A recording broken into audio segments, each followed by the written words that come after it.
pictures have become pretty famous. So these are not photographs of anyone, but these are outputs of neural nets.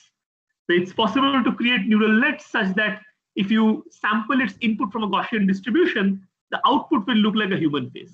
So that's the kind of thing that makes people excited about neural nets. Like, how is it possible to create such detailed, high-resolution images of fictitious human beings? None of these humans you see on the screen are real.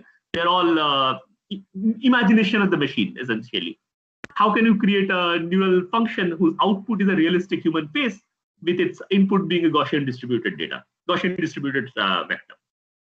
So this kind of stuff that makes people excited about, okay, we need to understand something about what's so special about neural functions and why can we find such weight assignments.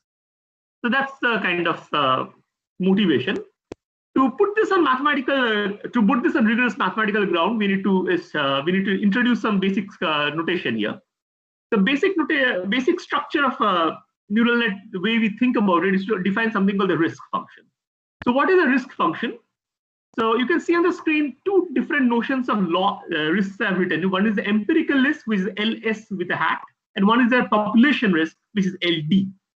And what LD is, you can see, is an expectation over a distribution over X and Y of a function L, which is a non-negative function and generally lower bounded, evaluating on a pair of numbers, pair of vectors in general, Y and N of X. N of X is the output of the neural net N when it gets this input X. So you sample X and Y from the distribution D, and you compute the L on Y, comma, the output of the net.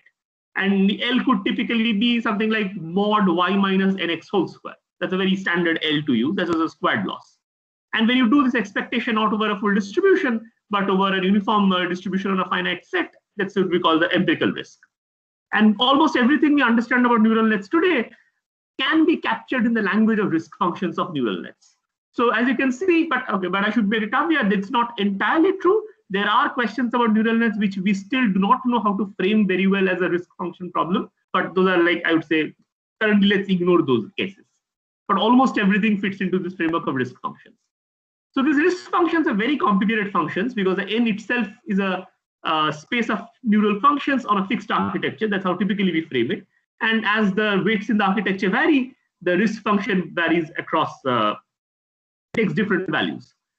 And this variation of the risk function as a function of weight assignments on an architecture is what we generally want to study. And this is pretty complicated. So first question we want to ask is, are there classes of N, D, and L, the neural class N, the distribution D and L, such that the risk, such that within the class N, a net of very low risk can be found easily? This is the fundamental problem of neural nets, I would say. How do you find low risk neural nets?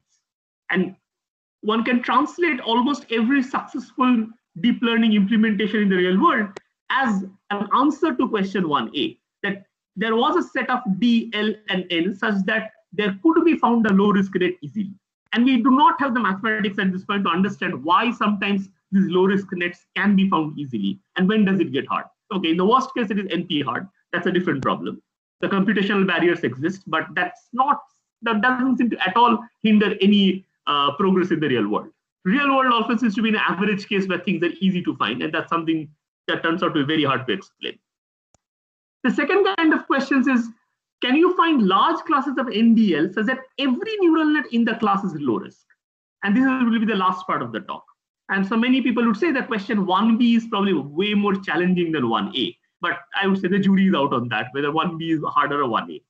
So finding a low risk in a given N is harder problem, or to construct NDL sets where every net is low risk is a harder problem. It's a bit of a issue out. I think people keep debating this. I would show both kinds of results. Let people decide which is the harder problem. Okay, so this is the first kind of questions. Let's have a look at a visual representation of what these neural risks look like. So this, what you see on the screen is the, yes. Can you hide that pop-up window at the bottom? There's an option to hide it. Oh, this one, sharing your screen thing. Okay, okay, done. Thanks. So what is, so, yeah, thanks. So why are neural risks so very difficult to search over? Like, you want to search over the neural risk function and find out a neural weight assignment which makes it low risk. Why is this problem hard? So if you have never seen before what a loss function of a neural net looks like, this is a good picture to keep in mind. So what you see on the left-hand side is essentially a plot of the neural risk function. So you can see that these neural risk functions are extremely complicated. They have crevices, valleys, and mountain peaks and passes going on everywhere. How do you even go about this landscape and figure out the minimum point? What kind of algorithm will ever let you do that? But what is more interesting is what this famous paper had shown, that very little change in the architecture can in fact make the landscape extremely smooth suddenly. So and which is what the right-hand side diagram says, and which makes you believe that maybe in the right-hand side diagram, searching for the minimum point is slightly easier than searching for the minimum point in the left-hand side diagram. So this kind of slight architectural changes can make the neural function very intractable to probably tractable. And that's the sensitivity that you want to somehow be able to capture in the mathematics. In the writing of the proofs, that's what becomes very critical. That you want to choose an architecture which is useful enough and yet will keep you tractable. And we do not have very good mechanisms to know that a priori before I write the proof. So before I write the proof, I really do not know whether my neural function, which I'm trying to do the risk minimization on, is closer to the left-hand side diagram or closer to the right-hand side diagram. And that's one of the fundamental problems of neural net, I would say. Because I cannot predict the landscape beforehand, I'm sort of like letting the proof tell me whether I'm in an easy landscape or in a hard landscape. Okay, so this motivates us the second kind of questions, which one would say the more realistically motivated problem is that typically I said we are sampling X and Y from a distribution D, but in real life, typically what happens is we are looking at situations where Y itself is a function of X, and you're sampling X essentially. And then you are saying that, okay, let me use a neural space N, and I will find that N which will be close to the F to which Y was labeled, to which Y was computed. And this kind of search problems over N to approximate a fixed F downstairs is what I would say underlying generative model. It's like discovering the underlying generative model, and F will be called the underlying generative model. And we will show some proofs about sparse coding in the context of sparse coding, where such underlying generative models can be found by neural nets. So this is the second kind of questions, finding the underlying generative models using neural nets. The third kind of problems is what I would say, understanding the function space itself. What functions exist in the neural space? And this on its own is a field now. And we have proven many theorems of this type. So I have on the screen currently one of the, I would say, the key theorems that we had shown in 2016, which let me just walk you through this theorem to give a feel of what function space theorems about neural nets look like.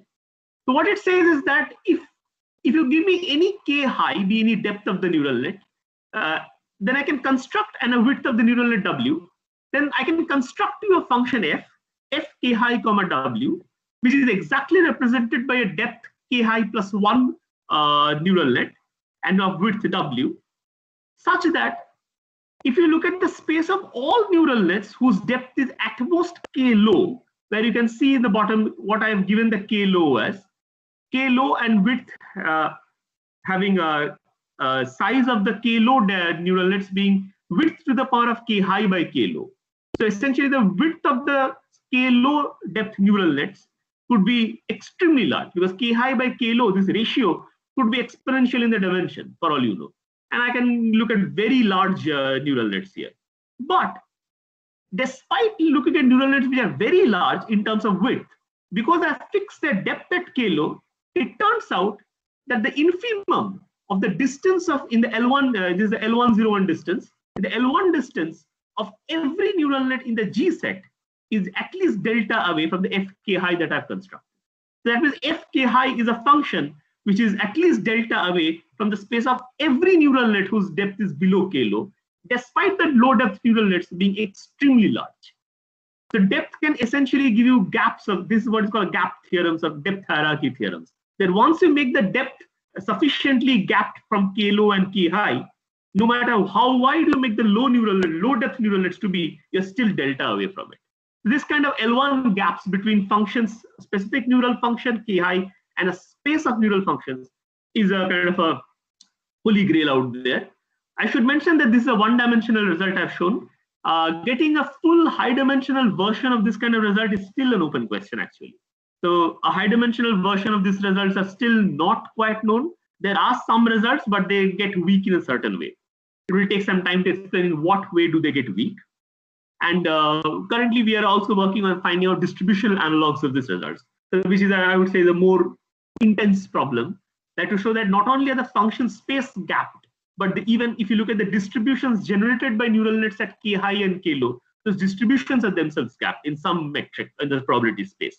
So the higher depth neural nets can produce way more complicated distributions, which cannot be well approximated by distributions that generatable by low weight. That's the kind of holy grail statement you want to prove. We have some statements of that kind, but not yet as strong as what we can show in the function space world. So this is one other line of research. And now let me go back to what I said, the generative model problem. So let me show you an example of what is a generative model theorem, what generative model theorems look like. So here we look at what we are seeing on the screen is a theorem about sparse coding. So what is the standard problem of sparse coding? It says that, okay, let's say there are sparse vectors x star in some high dimensional space H, such that the non-zero coordinates are sampled from an interval in R plus, positive non-zero samples. And it has a support size of at most h to the power of p with p less than half. And A star is an incoherent matrix. Then one can look at the neural loss function, where I'm computing the distance of A star x, which is y, from the output of a neural net, which is of depth 2 here, W transpose ReLU of 0, wy minus epsilon. So I'm taking y, which is the output of which is the sensing of the sparse code x star, because y is equal to A star x star. And I'm passing the same y through a depth 2 neural net. And I'm hoping that by doing a risk minimization on this neural net, which is defined by the matrix W, I'm going to be able to recover A star by optimizing over W. This is typically the hope about doing sparse coding with neural nets.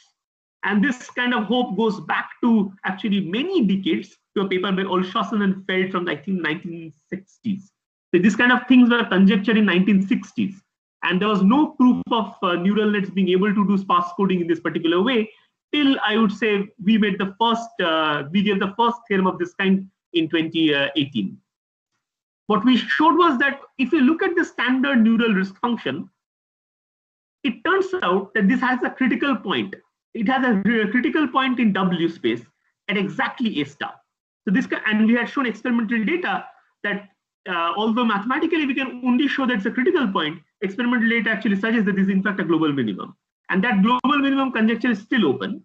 But our results were used very interestingly by Chinmay Hegde's group at New York University to show that actually gradient descent converges to A star when you do gradient descent on this landscape in the W space.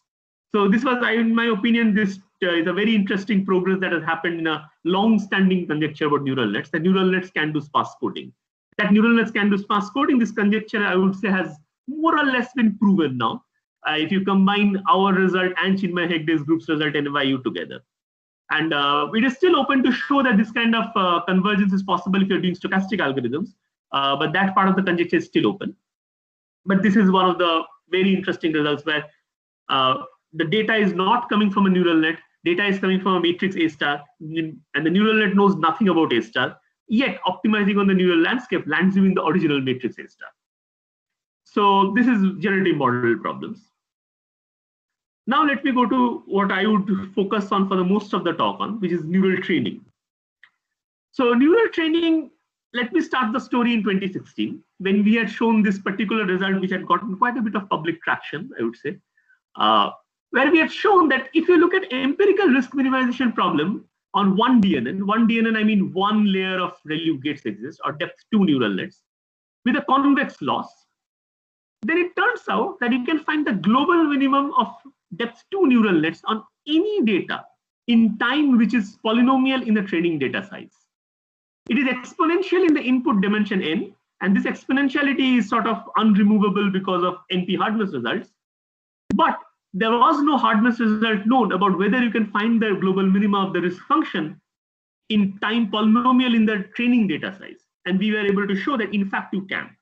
And one of the reasons why this kind of a global minima finding is possible is because at depth 2, there's a very interesting property, that depth to neural nets, the function space of depth to neural nets, turns out to be exactly knowable. It is the space of every continuous piecewise linear function whose underlying polyhedral complex is a hyperplane arrangement.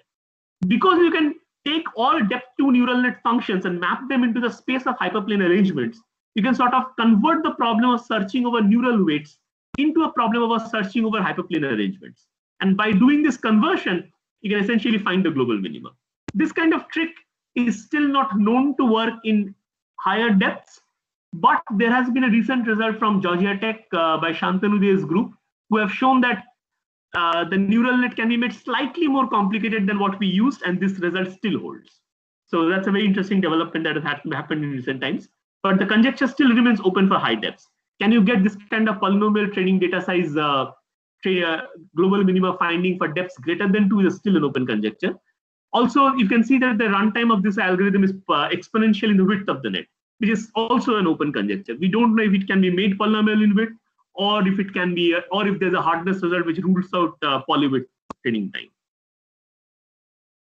Another line of work that has caught a lot of attention in recent times, starting from 2018, that was started by these kind of 3 different groups: Chen et al. At UCLA, the Alan Zhu results from Microsoft Research, and Simon Du results from CMU, who showed that if you make the width not a parameter, but make the width itself scale with the epsilon and the deltas you want, the epsilon accurate answers you want and the delta error probabilities you want, then you can essentially run stochastic gradient descent algorithm, which is just a gradient descent essentially. You can just do gradient descent and get in log 1 over epsilon time the global minima for almost any data, which is a very interesting observation. I would put this, this is in the literature, this is what goes under the name of neural tangent kernel results. One way to think of neural tangent kernel results is to say that they essentially algorithmize what is known as the universal approximation theorem. Universal approximation theorem tells you that any training data can be approximated by large enough neural nets. One way to think of NTK is that NTK makes this algorithmic, that there is an algorithm which can actually search this arbitrarily large neural nets and find out this interpolar. So this is another direction which has taken a lot of, which has taken a life of its own now. But you can see that gap between these kind of results. Here you're getting a fast speed, but at the cost of making the size of the neural net unrealistic. It's not a constant anymore. It itself scales with epsilon and delta. Whereas complexity results treat the width as a parameter. So in between these 2 extremities, there lies the regime of finite sized neural nets which are trainable in poly 1 over epsilon time. And that kind of convergence, many people would say, the most interesting regime. This summer, there was a whole bunch of results from our group as well as from the UCLA group, showing that if you're working on a single ReLU gate, you can in fact do polynomial training while the data is not realizable. You can do Anirbit, can I ask a question? Yes. Yeah, Aditya Gopalan here. Can you go to the previous slide? Yes. Hello. Yeah, I don't see it refreshing. You can see my screen. So in the so in the top result, the algorithm that you provided, is it what kind of algorithm is it, and is it close to or related to any algorithm that are applied in practice? No. The first algorithm is not at all like a gradient descent. The first algorithm essentially what it does is what I was saying is, if you look at the depth to neural nets, you can map it to, so the space of all depth to neural nets is parameterized by the space of all hyperplane arrangements. So essentially what the algorithm does, it runs a search through all possible hyperplane arrangements. And a search through all possible hyperplane arrangements can be written as a sequence of linear programming problems. So essentially it breaks down the neural training problem into a sequence of linear programming problems. And that's how maybe I'll ask this other follow-up question, maybe for everyone else's enlightenment also. What is a hyperplane arrangement? I don't know it. So hyperplane arrangement is okay, I wish you could see my hands. I can use my hands and show hyperplane arrangements. So it's like you take many different hyperplanes in Rn and let's say you intersect them. For example, think of a shape Y. A shape Y is not a hyperplane arrangement. You cannot put up hyperplanes in Rn, R2 let's say. Let's fix in R2 for the imagine. You cannot put hyperplanes in R2 and get the Y shape. But you can get the X shape by putting 2 hyperplanes in R2. You can essentially put 2 lines and get an X shape, but you cannot put a set of lines and get the Y shape. So the Okay. Y shape is not a hyperplane arrangement, but X is a hyperplane arrangement. Okay, I get it. So now given any continuous piecewise linear function, you can look at the polyhedral complex underlying that, and you can ask whether it's a hyperplane arrangement or not. It turns out neural nets at depth 2 map into hyperplane arrangements. And so you can search through hyperplane arrangements. And that's how you can prove this kind of results. Okay, thanks. Thank you. So now we come to what is the more interesting regime many people would say, which is to say, look at finite neural nets. And I want to assume the data is not realizable. And I still want to somehow train in poly 1 over epsilon time. And that's the kind of regime where things get really hard to work with. And this is trainability is open in almost all realistic parameter regimes for this kind of stuff. Of single gate, lot of results, lot as in a couple of results have come out in the summer this year from us and from the UCLA group. Very overlapping results, I would say. So now I will focus on the multi-gate scenario, where what I would call the challenging trifecta of neural problem, where I want these 3 properties, 1, 2, and 3 listed on the screen to be holding together. One is I want the net to be finitely large. I want the data to be non-realizable, so it's not labeled by a neural net of the same architecture. And I want the algorithm to behave more or less like a stochastic gradient descent. I'm allowed to deviate from SGD, but not too much, let's say. So this kind of 3 properties to work together is a very difficult challenge in neural net. So let me show you one proposal of getting to here. And as I said in the beginning of the talk, choosing the neural net is very critical for this kind of proofs. One class of neural nets where we can make progress is this class that you can see on the screen, which is essentially an average of activations or an average of ReLU functions, where Y is the input of the neural net, and it's passing through, taking an inner product over AK transpose W. So AK is a fixed set of W width number of matrices, and W is the parameter I'm training on. The W is the vector I'm training on. And you can convince yourself, if you're familiar with the literature of convolution neural nets, that this is very similar. This includes as a special case what is called the standard convolution networks. And if you write the AK transpose WY as W transpose AKY, then you can see the intuition more clearly. AK is essentially generalizes the idea of patch extraction in convnets. So in real world, often enough, people use this AK matrices as being the 0-1 matrices, where it extracts a subset of the indices of Y. But here we are generalizing that to say, okay, let me allow for any matrix AK, not just the patch extraction matrices. And you can convince yourself that this includes as a special case a single ReLU gate also. By just setting the width to 1 and AK to the identity matrix, you will get back a single ReLU gate, which is the most basic neural net. So this is slightly more complicated than a most basic neural net, but complicated enough to already hit many barriers currently known in algorithms of neural nets. And for this class of neural nets, we can make an interesting progress, which is what I want to focus on, which is the whole world of iterative non-gradient algorithms. So these algorithms are gradient descent-like. If you look at the GT vector that I'm using in the pseudocode given on the screen, you can see that this GT looks more or less like the gradient of a squared loss, but not really. It is not really the gradient of a squared loss, but it looks more or less like that. It takes the weighted average. It's like a gradient descent. I'm doing WT plus 1 equal to WT plus eta GT. GT is a weighted sum of the inputs, and every input is getting weighted by the current prediction error on the ith data. The ith data is getting weighted by the current prediction error on the ith data. And I'm taking an average of it, and I'm passing it through a matrix called M. And M is a special matrix that the algorithm has access to. And this is what I would call the Neuro-Tron algorithm. So these are like gradient descent, but not really. But they're able to currently able to do training in regimes where currently no gradient descent algorithm is known to train. And the main theorem we can prove is this, which let me go walk you through the theorem. What it says is that suppose your data is parity symmetric, and I'm working in ReLU gates, and I'm going to make this non-degeneracy assumption, which is to say that A bar is the average of the A matrices. You might remember that I've shown you that there is A matrices at every gate. Every gate has an A matrix attached to it. I'm going to assume that the average A matrix, the data covariance matrix as M tilde, if you take the product, it's a positive definite matrix. It's a very mild non-degeneracy condition of the distribution essentially. And now let me define this quantity called theta min. What is theta min? theta mean is the infimum over the space of all neural nets of the type FW of the maximum error on any training data, maximum prediction error on any training data. So essentially, this is the infinity norm of the vector of errors. So if I'm trying to minimize, so this is essentially the problem of training neural nets in the infinity norm. And thinking of training neural nets in the infinity norm helps you make a lot of progress here, which is what one of the key things that we realized. That this algorithm style fits very nicely with the infinity norm errors. And you can essentially start from any arbitrary point. This is also a very important part of this kind of algorithms. It doesn't need a randomized start. Arbitrary start is okay. Then what you can show is that if theta mean is 0, that means if the data is exactly interpolatable by somebody in the neural class I'm searching over, then two things happen. I can immediately show that the number of interpolant is unique. There's only one interpolant out there.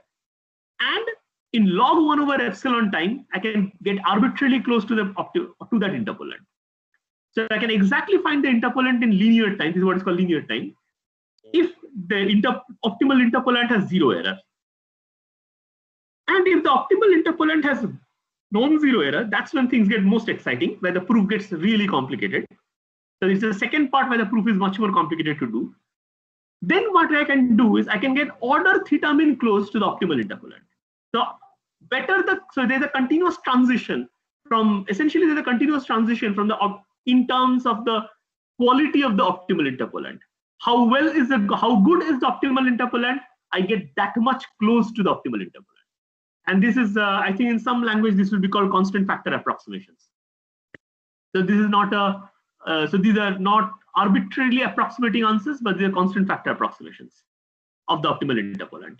And this kind of answer is currently finding out optimal interpolants approximately is currently not known to be doable for any other finite width net I know of in literature and using any gradient descent algorithms. And particularly because in this, as you can see, I've made no symmetry, I've made no distributional assumptions about the data. I just made a symmetry assumption.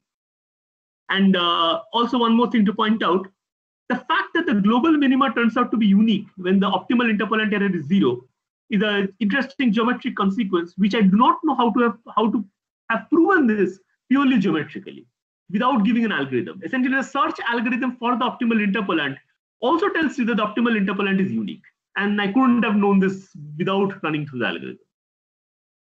So a few more salient points to make about this kind of algorithm. So these Tron type algorithms have been looked into literature for the last decade, I would say. You can go back to papers by Shyam Kakade from about 10 years ago, where this kind of stuff had happened.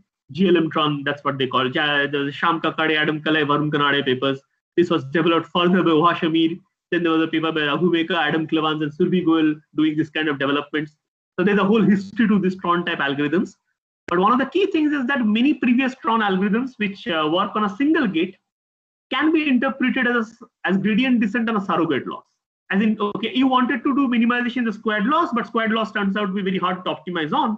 So you replace the squared loss by a new unconventional loss and do optimization on that. And so previous many one-gate Trons could be interpreted as replacement of the loss function. But we still do not know how to interpret Neuro-Tron as a surrogate loss gradient descent. This is kind of an interesting open question. And this is a very interesting question to resolve, because I strongly believe that if you could write down the loss function such, if there exists a loss function whose gradient descent is Neuro-Tron, then essentially you're saying the vector field is integrable. In the way of thinking of integrable vector field, you're sort of saying the integrable vector fields. Then you would essentially be able to connect this viewpoint of training to what is sometimes called implicit regularization. What you are doing here is essentially implicit regularization by adding to the squared loss some distortion term so that I have a new loss which is easier to optimize over. So I would claim, or I would conjecture, that Neuro-Tron is part of the literature of implicit regularization, but we still don't know how to make that connection completely accurate. So this is an interesting direction of research I would suggest. Also, there's something to understand about stochastic Neuro-Tron. What the version I've shown on the screen was a deterministic algorithm. You can run this algorithm in a stochastic setting also. It's a separate paper we wrote on the stochastic version of the Neuro-Tron, and there you can come up with a different interpretation. You can show that stochastic Neuro-Tron is essentially training in a data poisoning attack. training against a data poisoning attack. Whether there's an adversarial oracle which is poisoning the true labels by a certain amount, and you can show that Neuro-Tron gives you the optimal trade-offs between accuracy, confidence, and the power of the adversary. So the stochastic Neuro-Tron has a different interpretation than the deterministic version. This is something to keep in mind. Okay. But now let's face some hard truths in life. Tron algorithms are not what used in real life. The real world is not using Neuro-Tron. Neuro-Tron is a beautiful mathematical tool, I believe. The Trons are a very beautiful mathematical tool, but that's not what's happening in real world.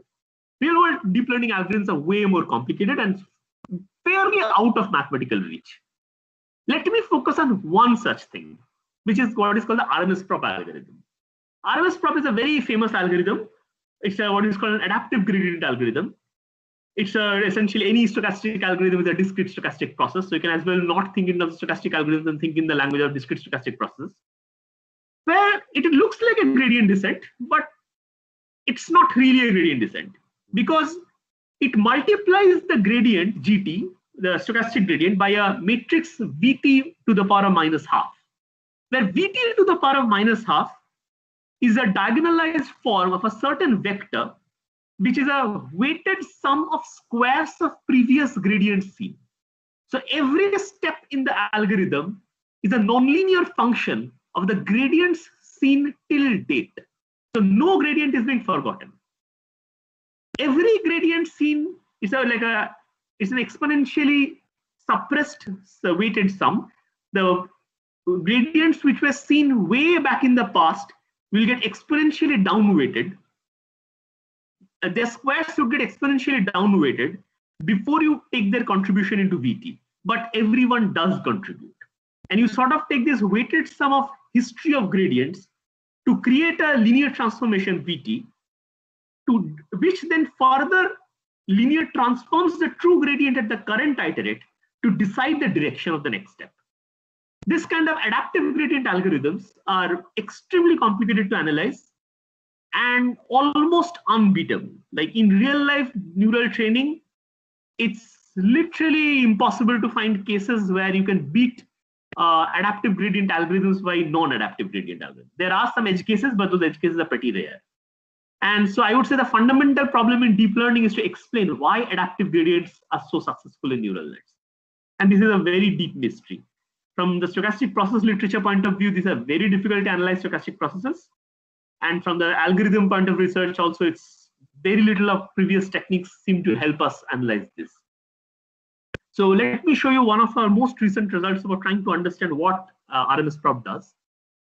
Towards explaining RMSProp, I would like to introduce this distribution class, which we call the alpha, beta, xi, x distributions. So this is a class of distributions such that parameterized by three parameters: alpha, a positive real number; beta, another positive real number; xi, another positive real number; and x.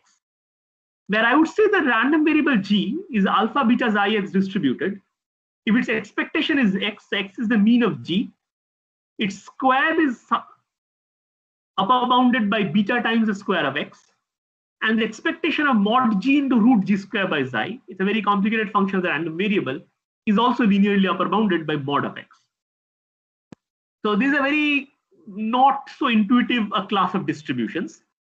To make it a little more intuitive, let me give an explicit example.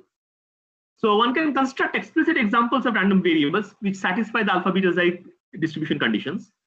And they can be something like the normal distribution, whose variance is scaling with the mean, or even the Laplace distribution, whose variance scales with the mean of the distribution. And this Laplace is heavy-tailed. One is Gaussian is not heavy-tailed.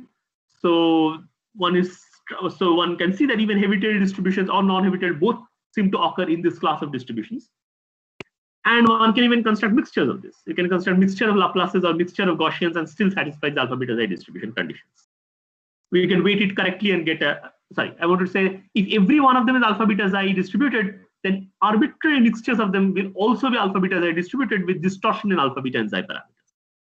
And this class of distributions turns out to be very interesting from the point of view of how they relate to adaptive gradient algorithms, which are the workhorse of deep learning. And by using this class of distributions, what we can get is sublinear convergence of RMSProp. What I mean by sublinear convergence of RMSProp is, theorem of this type, where I say that, okay, let me work with smooth functions whose gradients are bounded. So this could be non-convex or convex.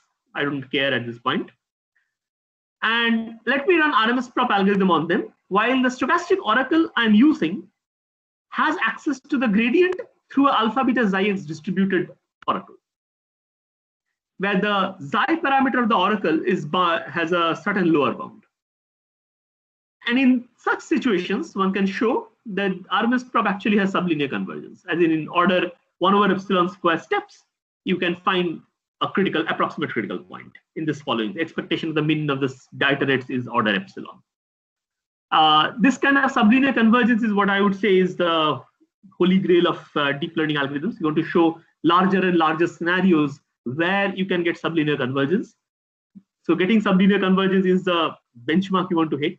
And currently, the only way we know how to hit it for RMSProp algorithm is via restricting the oracle to this class of distributions, which we call the alpha beta xi distributions. To understand the significance of these results, I make 4 points here. I will go through them one by one. One is to say that notice that this algorithm that I've analyzed here is completely unchanged from what is currently implemented in standard softwares like TensorFlow and PyTorch and others, which includes ensuring that the beta2 parameter, which was the parameter that was weighting the history of gradients, is completely a constant. It is not dynamic. The stochastic oracle has unbounded noise. I have constrained its variance, but still an unbounded random variable. We have used constant step size and learning rate in the proof, and we are getting sublinear convergence. I would claim that getting these 4 properties to hold together for a deep learning convergence proof is the ideal state. And no previous attempt of analyzing RMSProp, as far as I know, could get the first 2 properties to hold together. There's a very interesting conflict between keeping the stochastic oracle unbounded and making the algorithm completely unchanged from actual implementations which are popularly used. So nobody could get the first 2 properties together, as far as I know, and nobody anyway had sublinear convergence. And what we are saying is that here is a class of oracles which is explicitly constructible, such that you can get all the 4 necessary properties to hold together. And I would like to mention that the hard challenge still remains of trying to show this kind of convergence on a neural net. Like, can you, for example, can you show that the Neuro-Tron result that I had shown earlier is reproducible using RMSProp? That's the kind of target you'd want to have. That Neuro-Tron was actually able to train neural nets of finite size, but we do not know how to get RMSProp to do that. So matching, let's say, the RMSProp result with the Neuro-Tron result is, I would say, one way to frame the next challenge in adaptive gradient algorithms. Okay. So let me come to the last section of the talk here, where I want to talk of the problem of risk, understanding low risk nets through what I call the PAC-Bayesian viewpoint. I will have to introduce some notation here. This is the same as what I've shown in the first slide of defining neural nets. The neural nets look like alternations of affine transforms and activation functions. But for this part of the talk, I'm going to focus on where the affine transforms are just linear transforms. So there is no shift going on. The I'm still going to be using the A1 AD notation, but A1s are matrices, not affine transforms in this part of the section. This is a minor mathematical simplification I'm going to do to make life easier for some mathematical purposes. And I'm going to look at this vector A, which is the vectorized concatenation of all the matrices, all the layer matrices. So typically a neural net that is being used in daily life has hundreds of millions of parameters. So this vector A would be a vector in millions of dimensions, essentially 100 million dimensional vector is what you're looking at essentially. So first I would like to show you some experimental data about how do these 100 million dimensional vectors change during the process of training. One of the things we observe pretty systematically in a lot of training scenarios is this dilation property, that this vector dilates in norm during the training. And we do not know how to explain this. And there's very systematic, and we have done systematic studies of this across many different data sets and depths and widths, that this actually holds. That there is a constant factor dilation, almost a constant factor dilation across all architectures.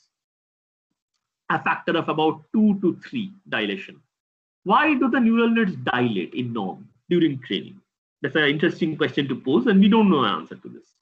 So this is one of the experimental studies that we did.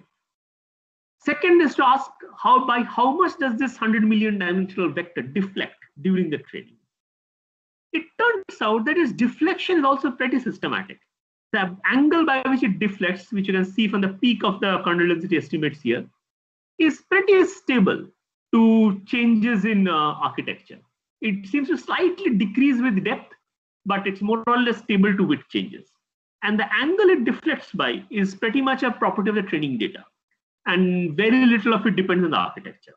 So somehow the training data encodes itself in how this million dimensional vector deflects during the training process. So this kind of experimental studies motivates us to say that, okay, if you are looking for low risk nets, maybe we should write theories in such a way which are sensitive to the angle of deflection and the dilation. And can you do that? That's the challenge. One framework, I want to motivate a certain framework where this kind of incorporation is possible. To motivate this, let's go back to thinking of what do stochastic algorithms really do, like RMSProp I was analyzing so far. I was looking at stochastic RMSProp, which is an example of stochastic training algorithm. What do stochastic algorithms actually do? One way to look at stochastic algorithms is to say that they essentially give you a distribution on a function space, the function space of neural nets. A stochastic algorithm is essentially a distribution of the space of neural functions. And the distribution it induces depends on the data it's training on. And the natural, so if the stochastic algorithm is equivalent to a function equivalent to a distribution on the function space, then a natural measure of success of training is to say, I should evaluate the expected risk of a neural function sampled from this function space using this algorithmically induced measure. But it turns out that these algorithmically induced measures in the function space are almost intractable. Like we don't have a closed form expression for these measures or even the PDFs of these densities, which is a very hard mathematical challenge on its own. Can you come up with explicit descriptions of these measures on the space of neural functions which the algorithm induces? These distributions are almost intractable. But it turns out that there is a controllable middle ground of how we can approach this problem. And that is what PAC-Bayesian framework does for you. So this is so as to motivate the PAC-Bayesian framework. So let me give a mathematical definition of what the PAC-Bayesian analysis looks like. So we sort of work in the general framework that was started in 2017 by Benham Neshabur, Srinath Bhojanapalli, and Natisa Bro. We sort of work in their framework, which is a very nice set of notations they had introduced, I think. First is we construct the loss function here as this is what is called the gamma margin loss. The gamma margin loss is essentially a classification loss, which says that you're classifying it correctly only if you're correct, only if your output at the correct label is at least gamma more than every other output. There's a stronger notion of classification essentially. And we introduce this concept of mu-WS. What is a mu-WS? Mu-WS is a distribution of the parameter space of the predictor. So I had said that stochastic algorithm induces a distribution on the function space of neural nets. This distributions on function space of neural nets is very hard to write down. So what we do is that instead of writing in terms of a distribution of the function space, we write it as a distribution on the space of parameters of the neural net. Of course, this has this issue about multiple parameter assignments might lead to the same neural function, but we live with that redundancy. And we define this notion of mu-WS, which is the distribution of the parameter space of the predictor FW, such that if I'm sampling the weights from this mu-WS distribution, then I'm deviating very little, deviating from the fixed W by at most gamma by 4 with probability at least half. So mu-WS is a distribution in parameter space such that weights being disturbed from here relative to the weight W causes slight changes only slight changes in the output of the neural net. So in a sense, the neural net FW can be said to be stable to the distribution mu-WS. So this is a notion of stability of a neural net with respect to a distribution mu-WS. And this kind of stable distributions corresponding to a neural net turns out to be a very critical factor, critical component of how we understand. And one of the basic rewritings of PAC-Bayesian is, this is not the most general PAC-Bayesian theorem, but there is a special case which is most useful, is the following. where you say that suppose I have a prior distribution P on the space of weights of the neural net. Then I'm going to say that fix the prior P first. You have a distribution from which the data is coming from. Then it turns out that there's a uniform bound on the risk of the neural net L0FWU tilde. But this is a stochastic risk, not the risk that I showed in the beginning of the talk. Because here the risk has a second expectation being taken over the weights of the neural net itself. The stochastic risk of the neural net is upper bounded by a certain empirical risk plus scale divergence between the stable distribution of the net FW and the prior P that I had fixed. And this upper bound holds with high probability, and this upper bound holds uniformly over every predictor with W. So this is a kind of uniform bounds which can be which are possible to write down on stochastic risk of neural nets. Stochastic risk is, to emphasize again, stochastic risk is slightly different from risk function, because risk function is evaluated with only a one expectation. It's the expectation of the data at a fixed weight, say W. But here it is a double expectation. There's also an expectation of the weights of the neural net. So you're randomizing the weights of the neural net also. And if you look at this kind of randomized expectations, then they have an upper bound which holds with high probability, and the upper bound scales with a KL divergence between the stable distribution of the net FW and the prior that you had fixed earlier. So why is this kind of theorem useful? Because it now says that if I had guessed the prior P very well, what is a very good guess for the prior P? A good guess for the prior P would be my P turned out to be KL close to the mu WS distribution itself, which is the stable distribution of the trained net. If I'm able to make this good guess initially, then I can predict before training that my stochastic risk is going to be very small, because then the KL divergence will be very small. And essentially, I'm then controlled by the empirical risk. And because of the training, empirical risk is anyway small. And this kind of strategy to get low risks by moving away from the risk framework to stochastic risks was hugely exploited in 2017 by the breakthrough paper by Carolina Zugaiti and Dan Roy from Toronto University, who for the first time showed that you can actually construct pairs of neural nets and distributions P such that this term KL divergence is low. And they were essentially able to construct these priors by running a hyperparameter search to the space of distributions. I think they ran a huge GPU cluster for multiple days. They let a GPU cluster run a search to the space of distributions and found answers, which can give you such small KL divergence. And that's how they started this field that, okay, so there is hope. If you can run a search through using GPU clusters and find the correct distributions and get these numbers to be low, then maybe there's a good match to it. Maybe one can now, mathematicians can come in and show that this number is actually provably low. And that's what motivates our research. So once this experiment came out, I essentially called up Dan Roy, and I went to Toronto University for a few months. I worked with Dan Roy essentially there to come up with some better theory for this. And this is what we could come up with. One of the things, so I'm not going into the full detail of what the exact PAC-Bayesian result of ours look like, a theoretical upper bound looks like. We'll take quite some time to explain the expression, but I'm going to explain this through a diagram to say what the setup is. What we say is that instead of looking at a single neural net training, let's think of neural net training as happening in clusters. So the diagram you're seeing on the screen is weight vectors, is a diagram in the space of weight vectors. So if your neural net has 100 million parameters, what you're looking at is the vectors in 100 million dimensions. So these are the black. So the blue vector is the vector of weights of the 100 million dimensional neural net, 100 million parameter neural net at the beginning of the training. It starts from the blue vector, and the training pushes it to the black vector.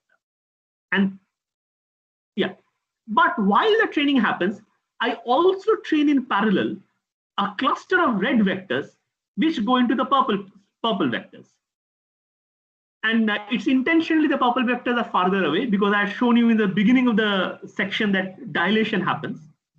And that's what this diagram is trying to indicate, that there is a dilation. The purple vectors are on an average of higher norm than the red vectors. Why the dilation happens is a big mystery at this point. So while I have trained the blue vector to the red vector, I've also trained the red vectors to the purple vectors.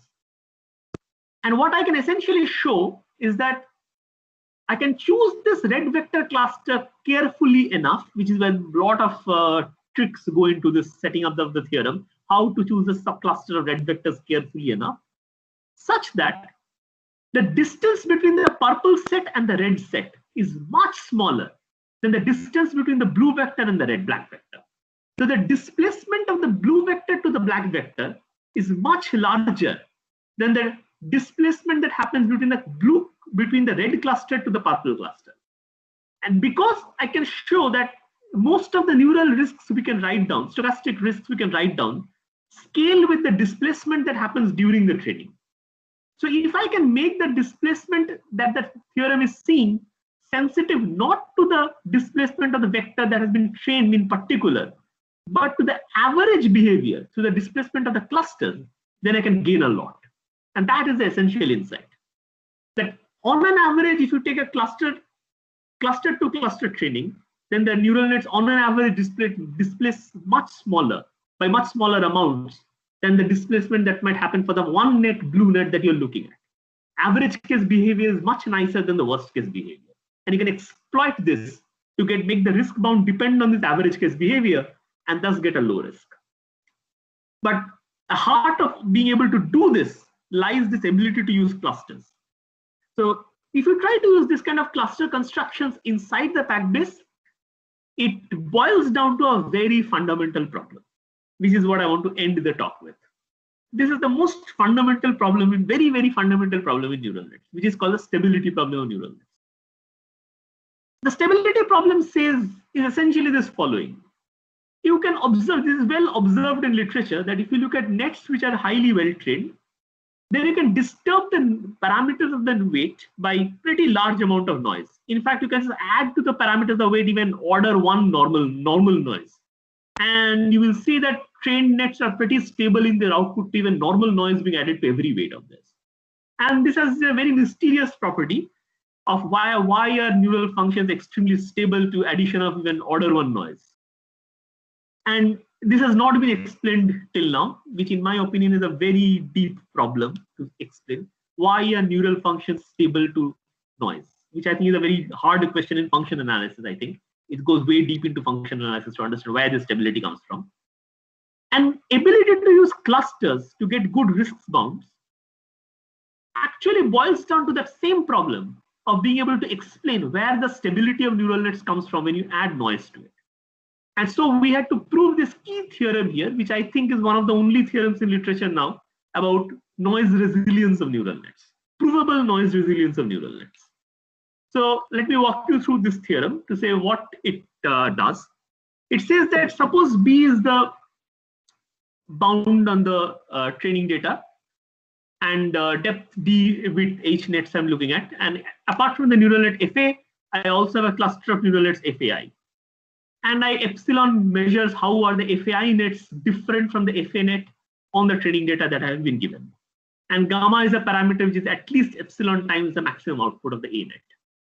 If I'm given epsilon and gamma set in this way, then what I can show is that there is a mixture of Gaussian distribution, such that the mixture has arbitrary number of mixture components. It's a parameter, I can set whatever you want it to be. And I can set this pi is the weights in the mixture also arbitrarily. Then there's a mixture of Gaussian distributions whose variance is fixed by the neural net in this certain way, this function sigma that you can see on the screen, such that if I sample the neural weights from this mixture of Gaussians, then with very little probability, delta probability, the largest deviation I'm going to get is more than 2 hours. So this is the notion of stability of neural nets. That given the neural net A, I could construct a distribution, class of distributions, such that weights sampled from this mixture disturb the output of the neural net by very little with high probability. Being able to improve this kind of theorems is, I believe, a very key challenge in deep learning. So what is the direction of improvement? I would say the direction of improvement is to make this sigma larger. If you put in numbers in real world neural nets, if you put in the numbers for typical real world neural nets, this upper bound on sigma turns out to be pretty small. And this is the gap between theory and experiment. Currently, the sigmas that we can prove are pretty small. This number is actually pretty small if you look at experimental numbers, whereas sigma equal to 1 seems to work in experiment. And that's pretty mysterious. Why sigma equal to 1 will even satisfy this theorem in experiments, but sigma equal to 1, we are nowhere close to being sigma equal to 1. So I believe being able to improve this kind of stability theorems for neural nets is a very important direction. And any improvement here will improve our understanding of risk functions because of the connection that we have shown between risk of neural nets and their stability. More stable you can prove the nets to be, better risk bounds you can claim for them.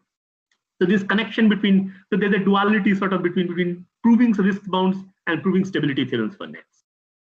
So let me end the talk here by just pointing out some of the next steps. I've already mentioned them during the talk. One is to make a Neuro-Tron. What I've shown is a constant factor approximation. Can you improve Neuro-Tron to a full-fledged agnostic learning, or even extend it to more complicated nets? That's unclear. Even for simple nets, being able to prove convergence of gradient descent or stochastic gradient descent or noise-assisted gradient descent, which are called Langevin dynamics, is also unclear unless you confine the training data to be Gaussian. So I should mention here that one of the things that I have not talked about here, but one of the things that we're currently doing, that is this, if you think in terms of stochastic gradient descent in discrete time, often problems are much harder to think of, but you can essentially take stochastic gradient descent in discrete time and move them into continuous time. And when you move them into continuous time, you will get stochastic differential equations. So being able to prove theorems about stochastic differential equations with neural nets is a very key challenge, which the second point boils down to. And that is pretty much an open problem at this point, because if you want to show that a stochastic differential equation, what are called Ito processes, converge to an asymptotic distribution, like a Gibbs distribution, as the invariant measure, typically these kind of theorems need very strong conditions on what kind of function you're taking the gradient on in the SDE. And these conditions are what are called the Villani conditions. These were started by Cedric Villani, started this class of conditions called Villani conditions. Typically, you need things like Villani conditions to show convergence of stochastic differential equations to invariant distributions. And Villani conditions are not satisfied by neural nets. So there's a very deep issue here about, so the second point goes down to the very deep problem of breaking the Cedric Villani's condition on convergence of stochastic differential equations. So if you can break Cedric Villani's conditions, I think that's a very fundamental step towards being able to prove neural nets training. So there's a very interesting connection between the Villani's work about convergence of SDs and the second problem that I'm talking of. I think the problem lies there. Problem is way down there below SGD comes into picture. Because continuous time typically should be easier to prove, but here we know continuous time already hits this Villani problem. So there is something very deep going on there which needs to be thought about. And lastly, as I was saying, that we still don't have a low-risk net test, a very good test of low-risk nets. And I also showed you this data about dilation of norms and how the angle displacement has systematic properties. So maybe on characterizing the paths in this high-dimensional space that the deep learning takes is an important problem. Like, these paths are special. The neural nets during training are not moving in this 100-dimensional space in some weird arbitrary path. They're moving along paths which are very, very systematic. They're very peculiar properties of these paths. So these paths need to be understood. I think we don't have at all any theorem at all at this point about characterizing these paths in this high-dimensional space through which the neural nets move during training. I think understanding the topological properties of this path is an important question which will shed light on many of these questions out there. So lastly, here's a slide about my various collaborators. You can see the top left, Amitabh Basu, my ex-advisor. Pushpendra Rastogi is currently at Amazon, Karan Ramchandran, who is at JHU, Akshay Venkatesh, who is Akshay is currently at MIT, Inayat is at JHU, Ramchandran JHU, and they're all JHU students. Puriya Vianji is also at JHU. Thanks a lot for the talk, and I'm open to take questions. I guess I ran 10 minutes over time. Oh my God. If you have any questions, kindly let me know. So this is the end of the talk. Okay.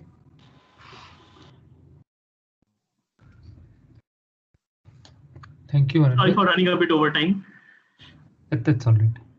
Thank you, Anirbit, for an excellent overview of the different aspects of the neural network problem. Are there any questions?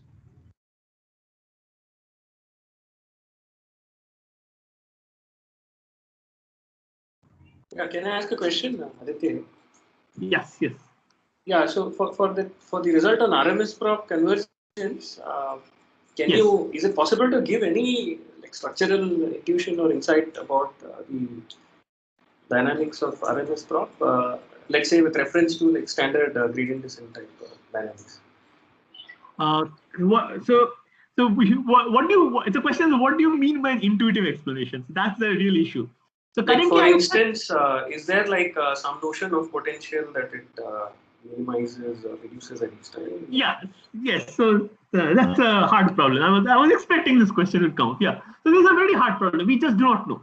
We have no clue if we can rewrite RMSProp as a gradient descent on anything else. Like, so this is a conjecture that, so this is like a natural way to think. Can I replace the iteration sequence of the RMSProp by gradient descent on a modified loss? So this, if could be done, that would be very interesting, even at a step-by-step level. Like, for example, a conjecture could be made that maybe RMSProp is actually gradient descent on a sequence of losses, but the loss itself is changing with time. But then that's a question of integrability. Can you show that the complicated update that the RMSProp is doing is gradient of some function? And this function has never been shown. So you have to sort of show that this is integrable. And we just don't know how to integrate that into a closed form expression. So what we can currently do is sort of say, right, take a continuous time limit of RMSProp. I can take a continuous time limit of RMSProp and get a second order ODE. I can show a second order ODE whose discretization is the RMSProp algorithm. But then that goes only so far. It does not help me give a potential view, what you are saying. So I would say the question of potential view is a question of integrability. So I don't know at this point if it can be interpreted in that way. So it's a very important direction, I would say. If you could integrate, I guess the issue is I can take a continuous time limit and get a second order ODE. If I can solve the second order ODE explicitly, I think then I can go back from there to show that, okay, I've integrated the algorithm essentially and gotten it as a loss potential problem. But that second order ODE is pretty complicated. I don't know how to integrate that explicitly either. So that's the kind of challenges the RMSProp runs into. It's a very complicated algorithm. I would suggest everybody to try proving RMSProp. Like it's a thing that everyone should try once. It's a very challenging problem. Almost, so we know so many different things about gradient descent convergence proofs. Like almost no tricks will work here. Nothing seems to work. I think there's another question. Please go ahead and ask. Yeah, the question is related to Neuro-Tron. Yes. So the Neuro-Tron, is it related to the biomedical field or is it related to reinforcement learning? Because I'm not getting any, and I searched this thing in Google, so I'm getting very related to biomedical. Am I correct or something else? No, not at all. No, I think you hit some different ways. These Tron algorithms have been, so there's a whole history to Tron algorithms. Essentially, it goes back to the original perceptron algorithm, if you look at. So if you look at the original perceptron algorithm, that can be interpreted to be in the same family. So the perceptrons have been later modified by Shyam Kakade in 2011 to what are called GLM-trons. Then GLM-trons were modified into something called sparse-trons by Raghu Meka and Adam Clivans. Then sparse-trons got modified to something called convergence. Then there was something called an alpha-tron. So there's a whole history to this Tron type algorithms. So, but they're distinct. So this is a very different, it's nothing to do with medical science at all. Okay. This essentially goes back to perceptron. There's something to do with the paper opponent modeling in the game of Tron. There was a Tron movie by Walt Disney. No, you hit some wrong literature. You hit some completely wrong literature. Okay, maybe in interest of time. That's a very. This goes back to I would say Google up perceptron and GLM-tron. That's the most original, the first papers where this idea started appearing. Okay. These are essentially very grown-up versions of perceptron, I would say. The Rosenblatt algorithm, I think that's what originally it was called, the Rosenblatt algorithm, I think. Is there any other question? Okay, Anirbit, if since there are no more questions, I think in interest of time, we should stop the seminar here. Thank you once again for your talk. And if you have any other questions, please feel free to email Anirbit. Anirbit Mukherjee. You can actually you can look for his webpage and you can find email address there. And thanks once again for waking up early and giving this talk. What time is it there now? It's currently 7:40 a.m. Not so bad. Okay. All right. Thanks, Anirbit. Please feel free to email me any questions you might have after the talk.